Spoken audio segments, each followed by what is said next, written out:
Hey, what's up guys, Chris here, back in another video. So today's video I want to talk a little bit about a couple of lenses that have leaked on Canon rumors.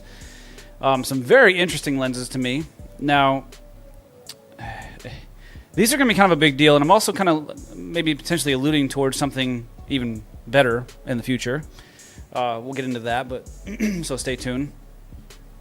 So we'll get into the first lens. I mentioned these the other day, and they're supposed to be out next week. So there's actual images of these now, like product, images, like something you would see on, like, a camera store website or something like that. So these are definitely going to be available and coming out in the next week. The first one is a 100 to 400 f5.6 to f8. Now, why is this interesting? It's just a run of the mill. It's the IS-USM lens.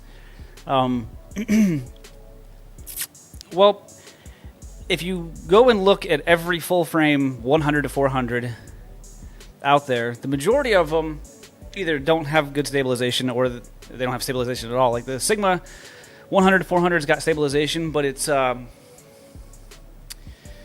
real good. It's not great. This is a Canon product, so it's going to be quality, right? I do believe that it's going to be good quality, even though maybe it's not, the highest range of lenses. But the good thing about this is that that lens, the Sigma one, is like $900. I think you can regularly find it on sale for about $850. This, folks, is going to go for $650. A $650 telephoto lens with image stabilization. Telephoto zoom 100 to 400. This is going to be really interesting. So I just went to camera store here in Little Rock, Bedford Cameras.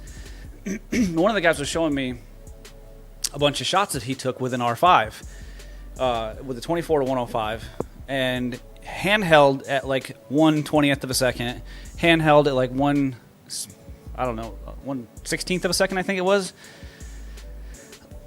and sharp at 100, at the 105 mark. He was zoomed into 100, and I'm talking tack sharp at 100. Now, granted, that's an L lens, and this is not. But I mean, for somebody who's like wanting to start out, but they want to start out with high quality equipment, you can't go wrong with a Canon R6 or even an RP. At least an RP, you got a 26 megapixel sensor in there. For photography, this ain't a bad little combo. I mean, under $2,000, you've got a stabilized 26 megapixel full frame sensor with a 100 to 400 telephoto lens. Folks, that's not too bad. You know what I mean? It ain't too bad. This is going to be a nice little lens. This is kind of, I said last week that I'm not all that interested in Canon cameras right now. Let me clarify that a little bit. I am interested in the R6. It's just when I look at the lenses that are out there for the R6, I'm not all that excited about them. I'm not saying they're not good lenses. I'm just saying, like, in the price range I'm looking for, they're not great lenses. You know what I mean? Like, I'm not looking to spend, like the 14 to 35 that just came out, F4, beautiful. Love to have it. I don't really want to pay $1,700 for that lens, personally. I'm sure it'd be a great lens, but I don't want to pay $1,400 or $1,700 for it. I think that may be slightly overpriced. I think everything else, I mean, for an F4, sure. Every other lens in that range is around $1,200 or $1,300. The Sony version is like a little over $1,000, I think. And you regularly get it on sale too, and there's used ones all over the place at this point. So I mean, the competition, I think, is less. Now, I would love to see Sony actually make a new version. Like the old Zeiss ones, they're kind of outdated, I think. I mean, they're still good lenses, but I would love to see a new 16 to 35 and a new 24 to 70 f4 lens in a G lens. I think that'd be badass. I don't know if we'll ever see that, but I would like to see that. Those are lenses. I know that there's talk of a new 24 to 70 and a 70-200 G Master coming out, but I haven't heard anything about a 16 to 35 and a 24 to 70 f4.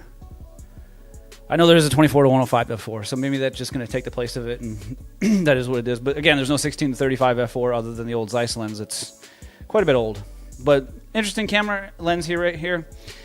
This is kind of making me think, because I do want a telephoto lens. And to be honest with you, when you compare like this 100 to 400,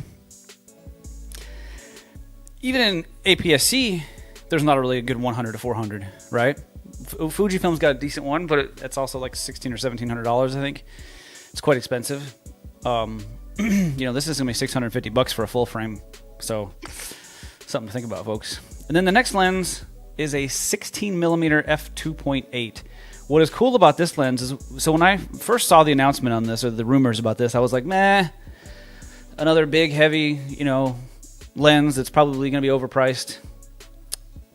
And no, folks, I was wrong. This is basically the exact same build quality as their Nifty 50, you know, a pancake lens, and it's 16mm f2.8. Now, I don't see anything about stabilization. Is this an ISUSM lens? No, it's just an STM, so stepping motors. No stabilization in it. But again, you pair this with the R6 or the R5, you're gonna have, they have the best stabilization in the business, honestly, right now. And I think that you'd be just fine having a nice compact, like content creator vlogging setup, if you will. That would be pretty awesome. I like this lens. This is interesting to me. It's very interesting to me. Yeah. These lenses are rumored to be announced next week on the 14th, I believe that's right, alongside the Canon R3, and should be scheduled to ship by October 14th. So sometime in October you should be able to actually get these in hand. I'm almost tempted to go buy a Canon R6 because I feel like at some point of the next couple of months it's going to be hard to find one, you know, with the fact that, you know, there's some, I think Canon is just smoking it right now. When it comes to all these, you know, back in 2018, RF came out, the Z-mount came out, 2019, the L-mount came out. I think that the company that's done the best job so far, meaning they've got pro cameras, like high quality, top of the line pro cameras, especially when this R3 comes out, smoking it with the bodies. Plus, they've got the old R, so if you just want to get into the system, that's a good starting point.